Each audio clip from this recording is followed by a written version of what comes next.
Olá, amigos do canal Pangeia. Como é que vocês estão? Tudo bem? Tudo tranquilos? Nós viemos para mais uma reportagem do Jornal do Masa, aquela em que nós estamos utilizando as perspectivas para 2021 e o futuro, revista Veja, 13 de janeiro de 21, em sua edição 2720. Na reportagem do Eduardo Girotto, O Planeta em Fúria, em que nós percebemos, através da primeira parte, que a situação vem piorando em termos de desastres climáticos, pessoas afetadas, número de mortes e prejuízo financeiro nos últimos tempos. Uma das principais consequências das tragédias naturais é impactar de forma direta a vida da população. A estimativa da Cruz Vermelha é de que 108 milhões de pessoas precisaram de ajuda humanitária internacional em 2018 por causa desse tipo de incidente. Sem contar aqueles que se socorreram com recursos próprios da comunidade ou dos governos locais. Como nós vimos, o rastro da destruição provocado pelo impacto dos fenômenos naturais pelo mundo afetou nos dois decênios de 1980 a 1999 3 bilhões de pessoas no mundo. Já de 2000 a 2019, o índice cresceu para 4 bilhões de pessoas, praticamente metade da população do mundo impactada de forma destrutiva ou a contabilizar prejuízo pelo avanço do descuido ambiental. Mas a fúria da natureza também traz consequências indiretas de médio e longo prazo, como prejuízos à economia, incluindo a produção de alimentos. Em relação aos prejuízos econômicos, no decênio ou no bidecênio de 80 a 99, os prejuízos foram de 1,630 bilhões de dólares. Já no bidecênio de 2000 a 2019, quase duplicou para 2,970 bilhões de dólares. Não estamos mais falando sobre a próxima safra. Estamos discutindo se o Brasil terá alguma safra daqui a 50 anos, diz Raoni Rajão, professor do Departamento de Engenharia de Produção da Universidade Federal de Minas Gerais. A preocupação dele é com a destruição dos fatores naturais que sustentam a agropecuária, que, ao ver no ritmo em que se encontra alarmantemente destrutivo e de prejuízos, parece apontar para uma situação muito delicada em meio século. Apesar da dimensão do problema, a perspectiva de melhora ainda é pequena.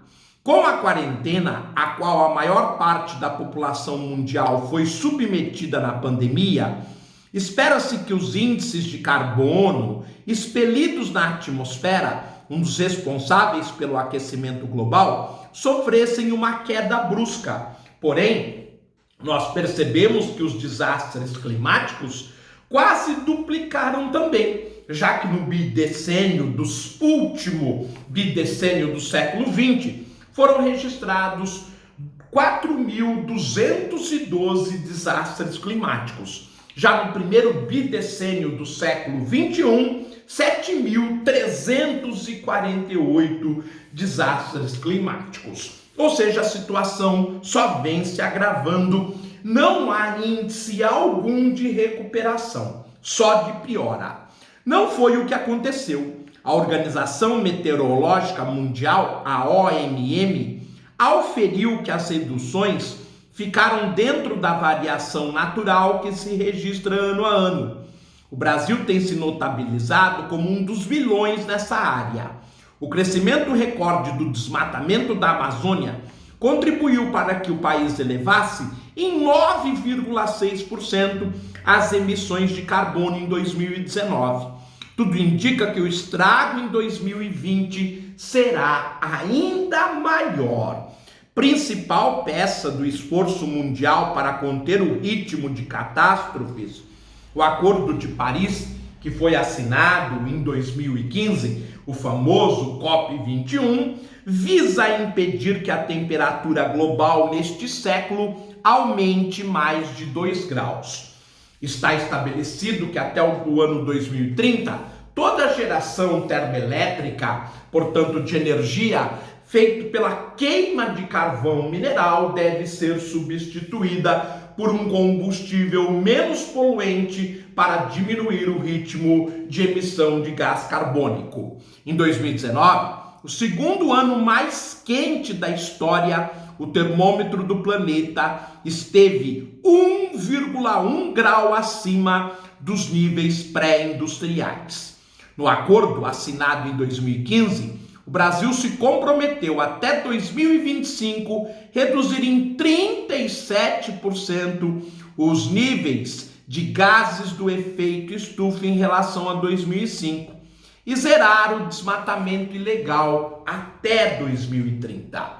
Com o controverso tratamento dado pelo governo Jair Bolsonaro à questão ambiental, alvo de críticas mundiais, nenhuma meta deverá sair do papel, a não ser que se force o Brasil a cumprir estas metas, e o cenário internacional está sendo desenhado neste sentido, liderado por Joe Biden nos Estados Unidos e por Emmanuel Macron na França. Mas há tempos soprando na outra direção. Mas há ventos, melhor dizendo, soprando na outra direção. O presidente eleito dos Estados Unidos, Joe Biden, além de voltar ao Acordo de Paris, revogando uma medida tomada por Donald Trump, promete um acelerado processo de descarbonização. E é nesse contexto que o Brasil pode ser severamente punido. Para isso, quer criar condições para que a produção de eletricidade seja livre de carbono até 2035 e para neutralizar as emissões até 2050.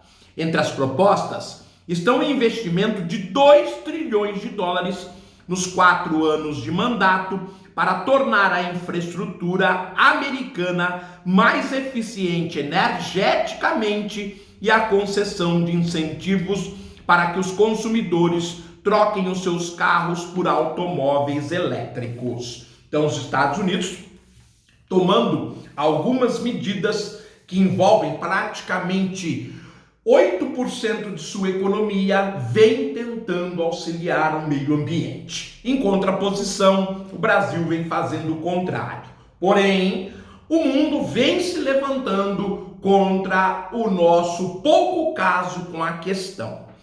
Os maiores empresários do mundo também começaram a se mobilizar, pressionado a conter as emissões de carbono da Amazon, que representa um volume maior do que o produzido pela Suécia. O bilionário Jeff Bezos anunciou que vai aportar 791 milhões de dólares em organizações de proteção ao meio ambiente e que vai criar um fundo de 10 bilhões de dólares com esse propósito. Aqui no Brasil, há empresas também se movimentando nesse sentido, como nós fizemos um programa do Jornal do Masa falando da direção da Klabin no sentido de estar melhorando as condições ambientais da empresa e, consequentemente, de onde atua. É um exemplo de gesto significativo na tentativa de mudar a marcha da história que pode nos levar a um futuro sombrio. Portanto, meus amigos, com esta fala da preocupação das grandes potências mundiais, e a China já havia se manifestado, bem como de grandes empresas, nós vamos encerrando a segunda parte, que é também a segunda reportagem especial sobre as perspectivas para o ano de 2021. Um grande abraço, fiquem bem, tudo de bom, eu os vejo proximamente. Tchau, gente!